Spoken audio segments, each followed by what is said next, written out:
It'll ruin my internet, so that's a bonus.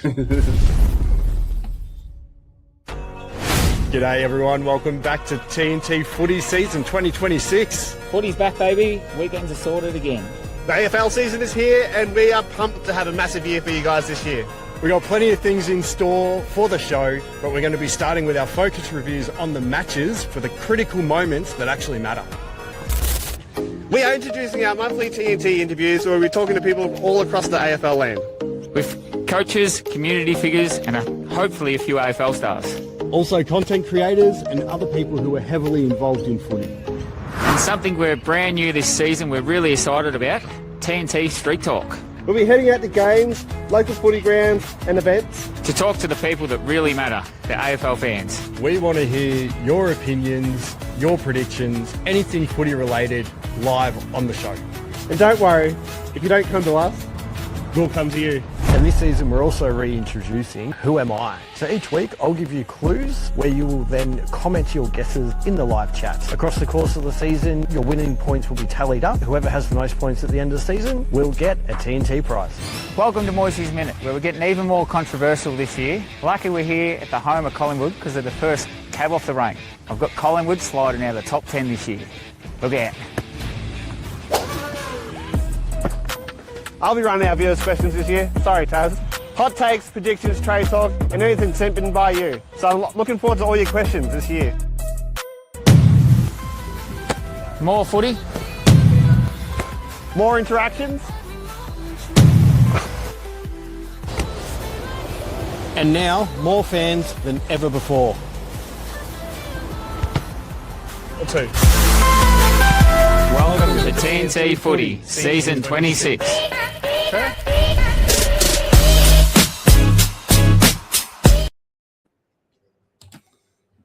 Welcome everyone. This is Collingwood Corner for TNT Footy, and you can call us Daicalicious. I'm your host Eggy, and my partner in crime is Turtle. Welcome, Turtle. Your mic's on mute if you can't hear, Turtle. Yeah, just have to unmute your mic. I tried to, but it didn't work. There we go. Yes, well, I hope you've had a great week. It's Friday tomorrow. It is Friday tomorrow. Thursday's so amazing. Thursdays are good. Footy makes it bearable before we go into the things. Oh, you glitched out again. Yeah, I'm not sure what the dough was that. Maybe it's a long way from Melbourne to Bendigo. Trying to get that video feed in. Yeah, that's odd. I'll try not to move. We're just two pious nuffies rambling on about Collingwood on Thursday nights. We will be covering everything Collingwood, past, present, and future predictions. And Welcome Tiger Time is looking forward to tonight. Hawks v Sydney. Should be a good game. It should be a good game. I'm actually looking forward to that one. Me too. Obviously, with Heaney and Goulden out, that's gonna. But the thing is, though, same thing happened last year, and I heard a thing on the radio today. A couple of Hawks players were saying that they're not going to fall for what they did last time. They went into the game very confident because Sydney were missing so many players, and they still didn't get over the line. So they're going to be a bit more wary this time. They did last year in opening round. That Hawks played Sydney and they won by 20 points. Maybe they're referring to the year before. Yes. Well. Anyways, let's move on to Collingwood stuff, the important stuff. They're beautiful. So we're going to step into the last round where Collingwood beat Adelaide at the MCG, where Collingwood were outmarked, outscored, out-hustled, and missed in the middle, losing 7 centre clearances. What did you want to touch on about this game? Before I cry. Well, I'm going to say that I may have said some horrible things last week. I really talked up Dan McStay. Yes. And that was wrong of me, and I do apologise. Because, well, we're kind of McFucked in the forward line. That would be the only way to explain that, would be absolutely McFucked. But in saying that, there's been a lot of Collingwood copped a lot of flack this week with, delisting Cox and not offering Checkers a contract. Checkers may have done well in his first game with Melbourne, but, the reality is if people aren't, Collingwood supporters, they may not know, but the reason is because Checkers wanted 2 years, Collingwood wanted to give him 1, plus Melbourne were going to offer him more money. So good on him. Like, he did the right thing for himself, and he did come into the game very late. He was a mature age recruit, so he needs to look after himself. But for the long term, Collingwood, we've been constantly copying that we're too old, too slow, and as soon as we start having players retire and delisting them, the club's now being berated that we didn't keep these 33-plus-year-old players. So, kind of, which is it? There's not really a win-win situation for the club at the moment. Yes. Other than that, we had I think Nick played a good role, but I think he tried to avoid a tag too much. Yeah, moving out to the wing, going forward, and yeah. Yeah, I think he was good, but he wasn't as impactful because he wasn't in a specific spot. Yeah, and there was towards the end of the third, the start of the fourth, when they tried to turn things around. It was looking good, and they were coming together. But then the whole stand rule on the mark thing, that's when they sort of fell apart. Yeah, definitely Tiger time. Crows definitely out-grunted the Pies. There was first half was very even. And then there was that third quarter, and you could see that difference. The skills really came together for the Crows. They had 5-6 out of bounds in the full in a row. Like, that was almost unheard of. Like, that was horrendous football by the Crows in that first quarter. And they cleaned it up, and yeah, they really got it through. Wayne Malira played a ripper for the Crows. He did. Worrell had a very, very good first quarter. He did stagger off after that. Nothing to do with Pendles whacking him in the head. But Wayne Malira, yeah, he was definitely, I'm going to say I'd give him the 3 votes for the day easily. Yeah. But again, our midfield's not doing too bad, but I think we are really missing Cox in that ruck position. Cameron got out-rucked by 2 rookies, essentially. Yeah. There was a noticeable thing. We ended up kicking 11 goals, 13, but it was down that end. On the first and the third quarter, we only managed to kick 2 goals, 3 out of those 11, 13. Yeah. So, yeah. But that was, the Houston, his inside entries, but there was no one to take it. Yeah, there was. Because what I have here, so Collingwood's ability to score drama continues. We can lock it in 59 inside 50s to 55, but could only convert it into points 42% of the time. Darcy Cameron was outdone in hit-outs against debutant Mick Andrews, getting 26 to Darcy's 16. And the missing tall defenders, meaning the zone defense, can be picked apart easier than Ed Sheeran on the guitar. If you move it fast, you can find more holes in a tennis racket. Yep. And I think, Frampton, people bag him out. But this guy's, he's running that backline solo. He is. And he's doing all right, but he's missing like the Jeremy Howe and that. That's what I was thinking. If McStay's not working up forward, give him a run down back, see how he goes there. I'm thinking going forward, it's going to be, my opinion would be to have obviously Moore and Howe back. Yes. And we drop Parker. And Parker and what's his name? Ed Parker Allen goes out for Howe. Yep. And Ed Allen or Ed Allen goes out for Moore. But we move Quaynor up that wing. Like, Quaynor the last 2 weeks has been really good on that right side. Yeah, and he's kind of doing that what Will Hoskin-Elliott used to do. He can play at that halfback and move himself up the wing and have that speed. And he's got a great kick on him. Very good ball user. He can take an overhead mark. He can spoil. So I'd like to see Quaynor move up further into the middle. Yes, and then being fullback. But I think Ed Allen might come off the bench, wasn't he? So he's doing around the midfield. The kid's got speed, but he reminds me a lot of remember Carmichael from a few years ago? Yeah, but he's got a bit of size about him, a bit of height about him.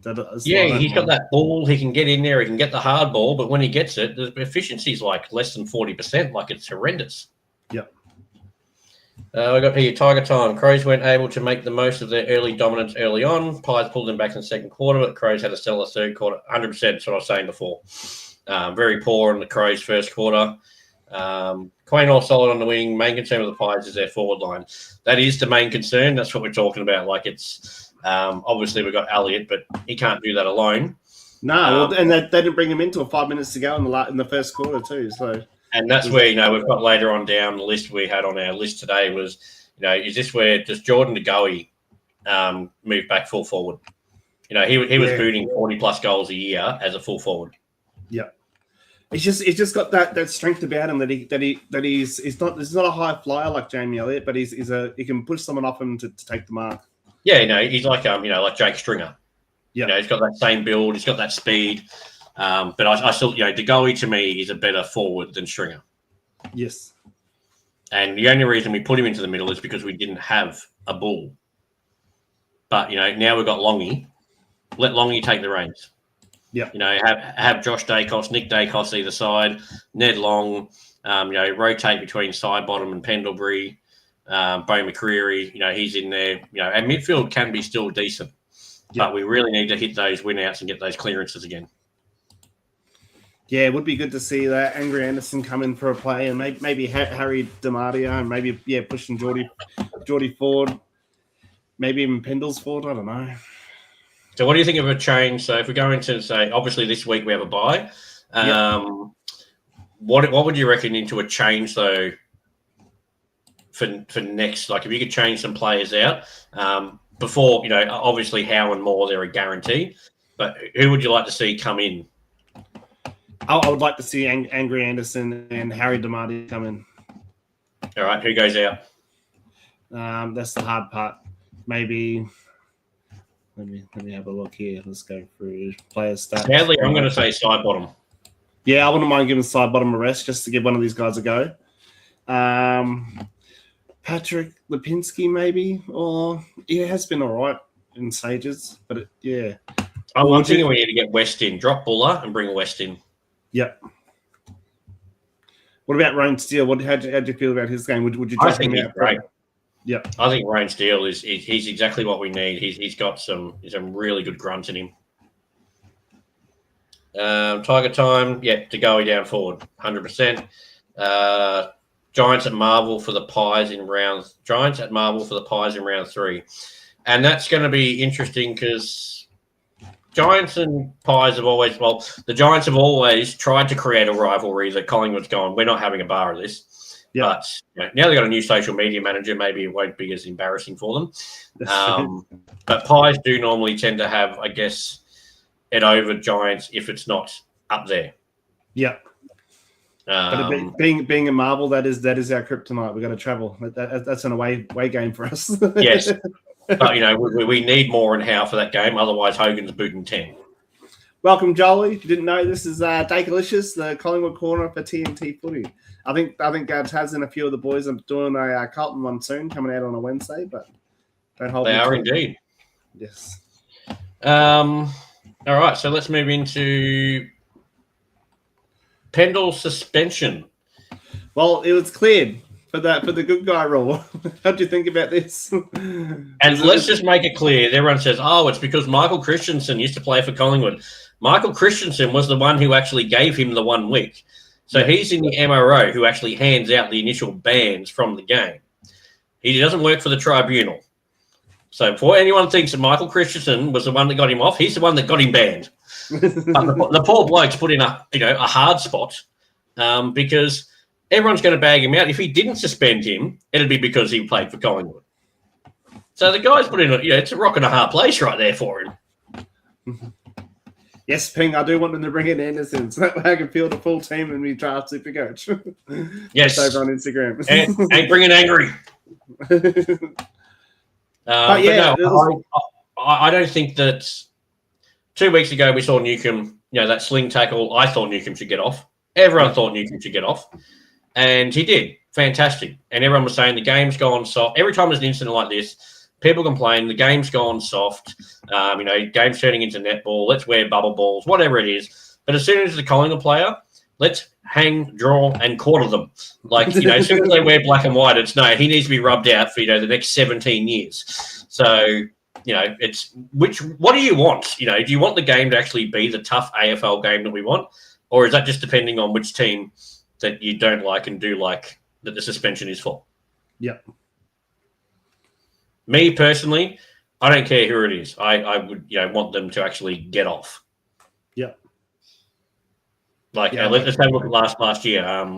Archer. That was probably the worst suspension in the past 10 years. Which one was that one? I can't even think of that. Where he overran the ball and accidentally kicked a guy in the head. Oh. North Melbourne, Jackson Archer. And I think he got 4 weeks for it or something. It was ridiculous. And it's completely incidental, accidental. Yep. All right, moving on to the next one. Will Bobby be back soon? Well, I think, yeah. There's a notice out today that he was back in training at Collingwood, back at Collingwood.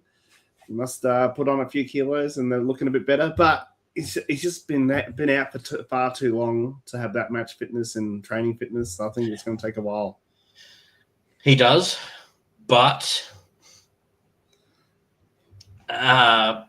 with the way that we played last week, I'd have no issues with him coming in. Yeah. It couldn't get any worse up forward. Yeah. Well, he's a high flyer like Jamie Elliott, so it'd be good. Even if he just came in, if he kicked, 1 goal or had 2 score involvements, that's an improvement on last week. So I'd take Bobby at 70% over nothing, over what we had last week. We had Buller, McStay, and Membry. In between the 3 of them, they did nothing. True that. But yes, I do hope Bobby's back soon. I do hope so. I hope he's doing well. Tiger time. Sanctions are really based on outcomes nowadays. Exactly. And people wanted the suspensions to be based on the action, not the outcome yet. I said Newcomb, good example. That was the action, but the outcome is the reason why he got off. So which is it? Everyone's confused here. Yeah. Even if it was something accidental and there were 0 intentions, 100%. And again, consistency. That is the biggest problem. And in the end, we just want people, the players want to protect each other. 9 times out of 10, there's players out there, they're not intentionally trying to hurt each other because they all are friends outside of their clubs. They've grown up together. They've played, grass leagues together. They have beers together. They're actually good people. Yeah. They don't hate each other because they play for another club. Occasionally, some may lose their shit, like Mac Andrews the other week. Ed Maguire brought that up. How can Pendles be suspended, for 1 week when Mac Andrews just went some young kid and threw him on the ground and it's nothing? Yep. So definitely some, consistency would be great. 100%. Also, yeah. Well, that was it. Moving on to the next one. Daicos Tassie rumours continue. What have you heard? I don't think that we need to touch on this too much because it's going to continue for the next 3 years. Yes. So. Will they come in 2027 or 2028? 2028. They get a VFL team next year, don't they? It's a VFL team. I don't think they come into the competition until 2029. So they have 2 years of the VFL team. Okay. So 27, 28, as far as I'm aware, is their VFL team, and then 29 is into it. Okay. So, and because that's when Daicos' contract's up, is in 29. Oh. But I can't see him, depending on where Collingwood is, I can't see him wanting to leave. No, Collingwood may be on a bit of a downward spiral at the moment, but Collingwood always bounce back. They're like Geelong. They still attract players. I can still think that, we're going to get some great players over the next few years. So I can't see us, toppling down towards that, Essendon, Carlton style, permanent 20, 30 years. Yeah. Tiger Time's got Mac Andrews versus Lynch will be a good battle to watch. Yeah, it will be. I don't know. Yeah. Hopefully Lynch has been working on his kicking. But I reckon that game's one of the, depending, because it is at the MCG, so it is Gold Coast first travel, so we have to see how they travel this year. But I'm interested because it's like with the new rules, the stand rules and that, the fast teams it's a big gap now between the lower teams and the higher teams. So the issue with the stand rule, and we saw it in the Collingwood game, and this isn't from a Pies perspective, but one, I agree that maybe the 50 metres is, that's what they need to look at. And maybe we need to go back to 25-metre penalties for those situations. Because the player with the ball, so Tech still had an advantage. Like, he wasn't impeded at all. You get a 50-metre penalty when you've impeded a play on or a kick or something. But there is no impede on that actual play because he still had 15 metres of space between any other player. So he could have played on. He could have kicked anywhere he wanted to. Like, there was no advantage to the other team. Well, I think it's the advantage because it's 18 versus 17 because they're just trying to take a player out of the. But you get that all game anyway. You play St Kilda and it's 40 versus 17 because they put their entire bench on the back line. But, you know, I don't think it's not worth a 50-metre penalty. And it's very hard in a marking contest. And actually, you know, Todd brought that up last year, towards the end of the year, that what's going to happen when there's a marking contest of 10 people, do they all just freeze? Well, someone's going to put their hand up and go, I'll take the stand. And someone's going to take the mark. Yeah, but then you get 4 people going, I'll take it. And they're kind of fighting over each other and you're wasting time getting back. Like, it's stupid. Yeah. And as I said, if you watch that video again, the umpire was actually pointing, and where he's pointing, he goes, stand. There was no one in that frame. Every player had already left that area when he actually pointed and said stand. That is the problem, the delay in it from the whistle to him yelling stand, that they've already gone 20 meters in the opposite direction. So, and while we're on that note, let's have a look at the Neil Bullen. He marked that ball. The first umpire said touch, play on. So then he was chased down by Maynard, and then all of a sudden, the other umpire in the boundary goes, no, that's a mark. And then Neil Bullen lines up and kicks a goal. Yeah. You can't have... See, I'd say if the first umpire that says touch, play on, that's the call. You play to the whistle, that's the call. No other umpire can change it. And if he was wrong, then you get Razor Ray, who's in charge of the Umpires Association, to reprimand that umpire for making a mistake after the game. But during the game, whatever the call is, it can't be overturned. Simple as that. 100%. The next one on the agenda, Ben King or Butters. Is it possible that they come to Collingwood? What are your thoughts on this? Ben King, I think that's a done deal. Collingwood said last year that, you know, halfway through the year we've landed a big fish, and that was the reason that was, you know, that was what they said was it's going to be Ben King. That's the rumours. Well, I heard can't remember what it was. Maybe it was the Gold Coast CEO or something, or someone from the Gold Coast saying he's a 60% chance of staying, and it's up between us, Geelong, and Hawks. So let's put it this way: Gold Coast win the flag. I think he's definitely coming to us. Yeah. But if also Ugle Hagen, you know, gets his shit together and starts booting goals, then he is like in the VFL practice match, whatever it was. That's what I mean. And then they've still got Lombard, they've got Humphreys, they've got a plethora of full forwards. So I don't think I'm not going to say he's not going to get a game there. He'll always get a game there, but he may get more exposure at the Pies. Yeah. And, you know, he may want to come back to Melbourne. I'm not sure where. I'm assuming he's from Melbourne, if Max is. Yeah. So, you know, he may want to come home. Yeah. Tiger Time, Scott. It is inconsistently applied and adjudicated. I agree, Turtle. You always have to play by the whistle for the main umpires, and also bring 100%. up why the umpire system only brings in more confusion and controversy on the field. The issue is, it's not a 4 umpire system anymore. I think it's like 10 because the boundary umpires as well, they actually have a say now. Suns are stacked with their list full of pace, firepower, and grunt. Dimmer has built a great. He has built a great list. And I'm going to pull up right there. I know we're on the Suns talk here right now, but Dimmer, not him. Let's give some credit to Stewie Jew. That bloke built most of this list. And even, you know, Noah Anderson actually had a segment, I think it was 2 days ago or something, saying that Stewie doesn't get enough credit for what he did for the club. Yeah. So Dimmer's come in at that perfect time. You know, they're ripe there, you know, and, you know, now they've just added in Petrarca, and, you know, the game's just, it's fucking unfair. Let's be honest.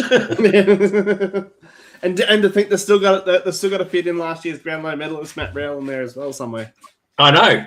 Oh no, we're missing a Brownlow medalist. Yeah, but we picked up Petrarca and Hugo again in the off season. Yeah. Yeah. All right. So, and then again, quick. We'd like to know if anyone, you know, said we spoke about before, DeGoey full forward. I think that may be the change Collingwood needs at the moment just to get us, to get a few more goals in there, get that scoring up again. So this time next week, we hope to see him named against GWS. Yeah, their Friday night match in full forward. All right. So, and then what are we off to next? What do we need to do? Yes. So, as I mentioned before, we delist old players. We're told we should have kept them. Where's the win?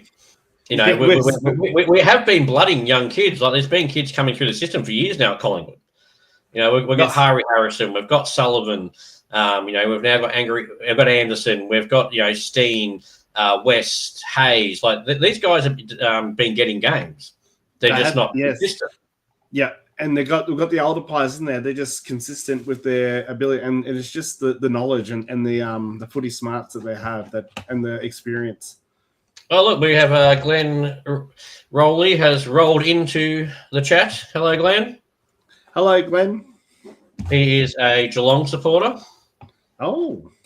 Yeah. Welcome, Glenn. Thank you. He's probably here just to give me shit, but Yes. And also, so I think Collingwood is not in the place where people think they are. They're not going down as fast as people hope. No. Everyone does like to see their demise, but I think it's the only time that the Premiership hangover will that year, 2024, as we were in missed finals. So I'm hoping we bounce back and still make it again this year. 100%. What do we need to change in the off week? What do you believe? Speed. I think we just got to try and and speed back on the ball, get that rebound going. Well, the rebound's good. Like we can lock it in, or we can slingshot it back after half back, but we just can't find a target to hit. I think rest, recharge, believe in Fly. I think he's one of the greatest coaches there is. Yes. Especially his mantra about we're winners. Even when we lose, he'll say we didn't play like winners today, and we are winners. But that's not the way we play, and I don't want we don't want to play like that. Big difference to Voss, who just doesn't seem to care if they're winners or not. He mentioned something the other week about it doesn't matter. Not sure what the words were, but pretty poor from a coach. Yep. Tiger Times got Collingwood. I don't think will fall to how Richmond and West Coast went down. I don't think either. Richmond, I think the only reason they fell was because they lost a lot of players quickly. Yeah. West Coast, the reason they went down was bad management. They kept re-signing players they shouldn't have signed. And these players were getting paid a lot of money to sit on the sidelines for the 3 years after 2008. Yep. So Richmond, they will come good again. West Coast, that's your own fault. Deal with it. And Richmond is sort of building from the bottom. Like they did lose a lot of good players, but they didn't try and trade good players in. They just sort of kept their good players and went to the draft to find plus. Yeah. Richmond's drafted really well. They got some great young kids in there. Yep. Like I'm going to say 5 years Richmond are going to be back up there, consistently in that top 8. Which Tigers fans would love to hear because it's better than being Essendon, I suppose, and just being down there for 30 years. So, yep. Following up on what we need to do in the week, just want to finish off with. So, as I was saying, people thinking Collingwood's on the down. So, our average points for is only 10 points less than it was between 2022 and 2025. And our scored against is still around the mid-60s mark. Yeah. So, which is when we won our premiership in 2023. And also 2010, I've looked. So, our defence is what gets Collingwood the wins. Yeah. Collingwood have never been a high-scoring team. Yes, we've had maybe 1 or 2 games a year where we've topped 110, 120 points. But majority of the time, Collingwood's sitting around 75 to 90 points. But they're only getting 60 against. Yeah. And that's where I think the key for Collingwood is. And, with getting Moore and Howe returning and Houston hitting that AA form again, Yeah. I think we can only get better. That margin is going to sit there against majority of teams. We're going to have some blowouts, yes, but majority of the time, I think they're still going to be pretty tough down back. It's just getting that score at the other end, which is killing us. Yep. Yeah, it is. Also, we got the Countdown to Pendles game at 433 with the suspension cleared. So it's still looking like round 8, Thursday, April 30th. Pies v Hawks. So Pendles. I dare say he won't get rested until then, because I think we got the round 9 Cats v Pies at the MCG, but it's an away game. Round 10, the Sydney v Pies at the SCG. So, and then round 11, Pies v West Coast at the MCG. So, looking around round 8. So let's keep our fingers crossed that everything goes well, and we'll see him there for 433 games. It's going to be a tough. That's a tough fixture. It is a tough fixture. Yes. Round 8, round 9, round 10. Yeah. Round 9, but it's going to be tough. Well, we got GWS next week for round 2. Let's have a quick little look-see here, eh? Round 2, round 3, we got GWS. Then we got Brisbane Lions on round 4. That's in Brisbane as well. Round 5, we got the Dockers, which is the gather round in Adelaide. Then we got Carlton on the Thursday night at the MCG in round 6. Round 7 sees us playing the Bombers for Anzac Day, and then that's the round 8. That's the one. That's the 433. So we got a tough draw, this early draw. So hopefully we can come home strong. 100%. Just to wrap up, we'll for anyone interested, we are going to be doing a new segment. If anyone likes to get on the punt occasionally, gamble responsibly, of course. But yes. I do have a box of AFL Select cards coming. So what we are going to do in each week's show, we are going to rip a pack. There should be 8 AFL players per packet, 1 AFL women's. So with the 8 AFL players, we are going to be doing a pick a leg for the multi of that player. So if we pull out Nick Daicalicious, we'll say, okay, 30 touches for Nick this week. Aaron Norton, 2 goals for Aaron Norton, and we'll compile those legs together. And then we'll see if we can actually, get that up. Yes. And also I'm looking at buying also a box of the hobby pack as well for anyone that collects AFL cards. So these are your more premium ones, which will also be happy to do some ripping online to see if anyone's interested in watching. I hope so. Or hopefully we can, with those gambling bets, we can build up some bank and buy more cards. Exactly. So we're going to rip a multi. Rip a multi. Let's go. But that's the wrap. That's Daicalicious for Thursday night. Getting ready for Sydney v Hawthorn at the MCG. But if you want, tune in on Monday, the TNT, where we dive in the AFL as a whole with me and Moisty and Taz. But hope you have a good weekend, everyone. And did you mention Sober 2026? Don't forget that. No, I did not. I did not. Sober 26 is now live. Check the QR code. That is not on the top left at the moment, but I will bring it up right about in a second. And there we go. Took a little while. Scan the QR code. Yeah, scan the QR code. It'll take you to the singlets, so we can tell the singlets. $10 for every singlet goes towards the charity, or you look in the description of the shirt there, and it'll take you straight to the link where you'll be able to donate. Fantastic! It's a good cause. It is a good cause, and once we raise that, I'm making sure I'm making up for the boys that aren't drinking. Yeah, me too. So I don't want to do it. So I said once we raise $250, I'll cut my hair into a mullet. It's looking a bit rough at the moment, but if you check out our Instagram, there's a few photos of there. What it could look like. But yeah, I'm getting pretty excited for that. I definitely need the haircut, that's for sure. All right, well, thank you, everyone. Thank you, everyone. And I hope this is an explosive round of footy. See you next time. Where we're at, TNT.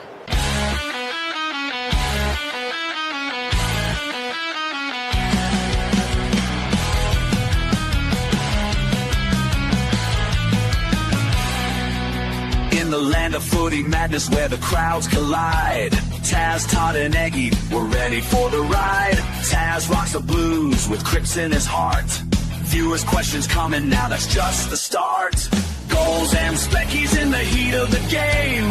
AFL glory, yeah, it's all the same. TNT footy, we're living the dream.